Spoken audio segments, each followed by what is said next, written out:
Hello everyone and welcome to a very relaxed fit Whiskey Wednesday.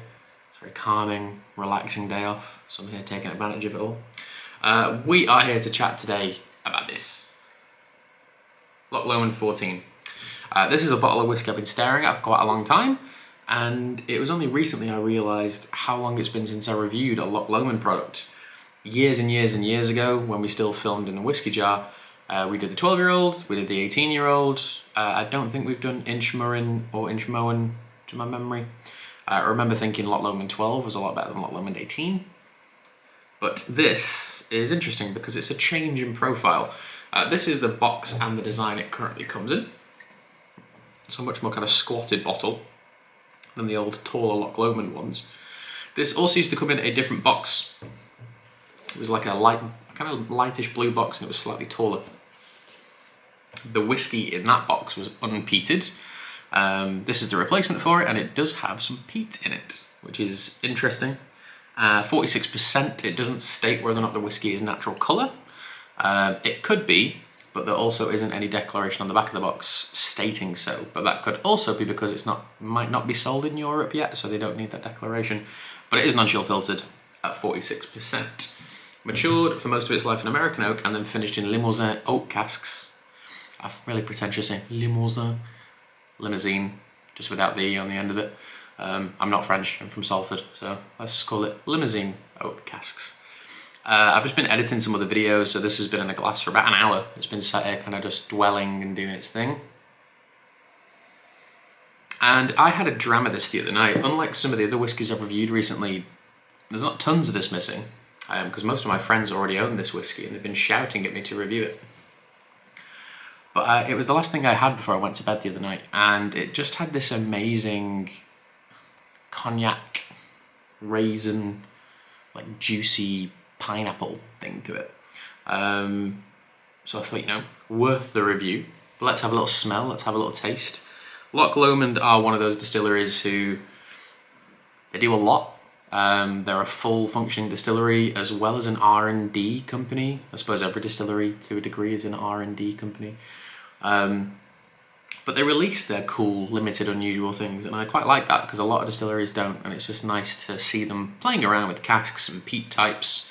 Unsure the peat level of this in terms of ppm, and I'm also not sure what type of peat it has used, but given it's a Highland distillery, one would assume Highland peat, because it certainly doesn't smell medicinal or coastal in any way. Let's smell and taste.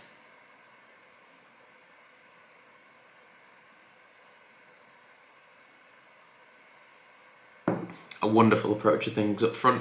This is just full, and I mean like chocked to the brim with orange, banana, pineapple. There's some beautiful kind of like gingery notes to it, like stem ginger and powdered ginger.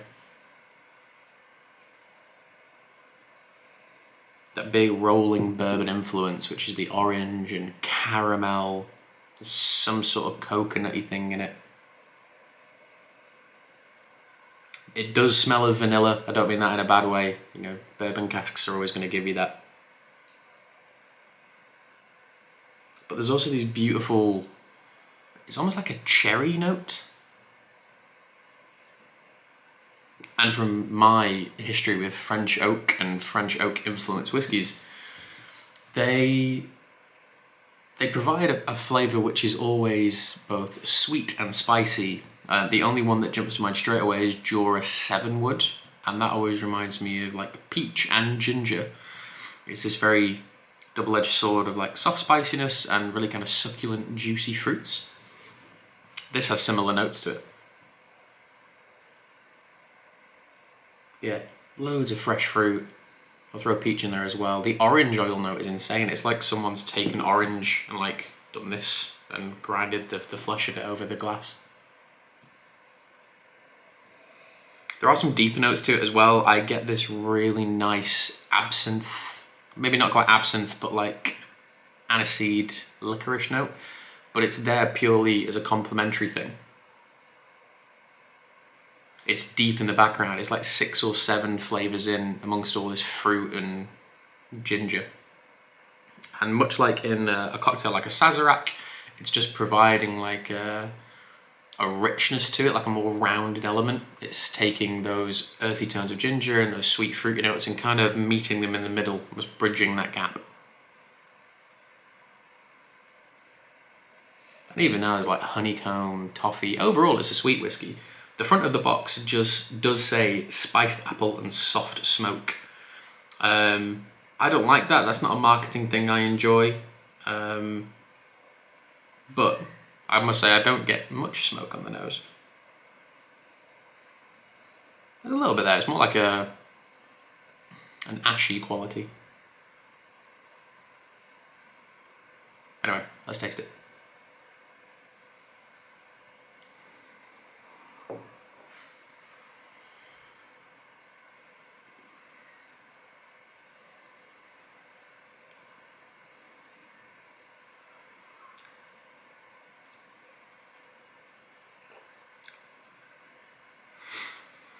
We reviewed Glengarry last week. This is like all of that Glengarry power just pulled back a little bit, which isn't a bad thing. The arrival of this, again, is such a typical Highland style. It's rich, it's spicy, it's oak driven. And that beautiful combination of fruit and spice, which most whiskey covers to a degree, but there's something very intrinsic and true about it with Highland whiskey. As I talk to you now, there is a little bit of smoke kind of working its way up the sides of my cheeks. The smoke influence on this, much like that licorice absinthe note, it seems to just be pulling all of the sides together. You start here with the fruit and the toffee and ginger, you could argue cinnamon, and then this absinthe thing comes through and then the smoke comes back around and you start again with the fruit and the toffee. Lovely stuff. Really, really, really, really, really good. Not the longest finish in the world for a 14-year-old, and just at the end as I'm talking to you, the smoke almost has a cigar-like quality to it. Certainly a heavier tobacco kind of feel. Anyway, I really like this whiskey. I think this is going to be something which becomes quite a solid staple in my house when people come round. It isn't as impressive in its delivery and its power and its kind of indulgence as the Glengarry was, because that thing is still kind of blowing my mind. This is good, it's just all that taken back a little bit. Still deserving of a really, really solid score. I'm going to give that like an 8.5. That is a fantastic whiskey. If you've never tried this whiskey before and you like Highland products, you should definitely jump into Loch Lomond 14. I picked this up for, I think it was 52, it was either 52 or 53 pounds. I bought it just after I got paid, so I was just kind of like thinking, that's fun, let's get that. So I can't remember the price exactly, but nonetheless, a very good value, very tasty, very interesting product. But by all means, try it yourselves, see what you all think, and let me know below. But thank you all for watching. That was Loch Lomond 14. It gets an 8.5 from me. I'm Phil, and I'll see you all next week. Cheers.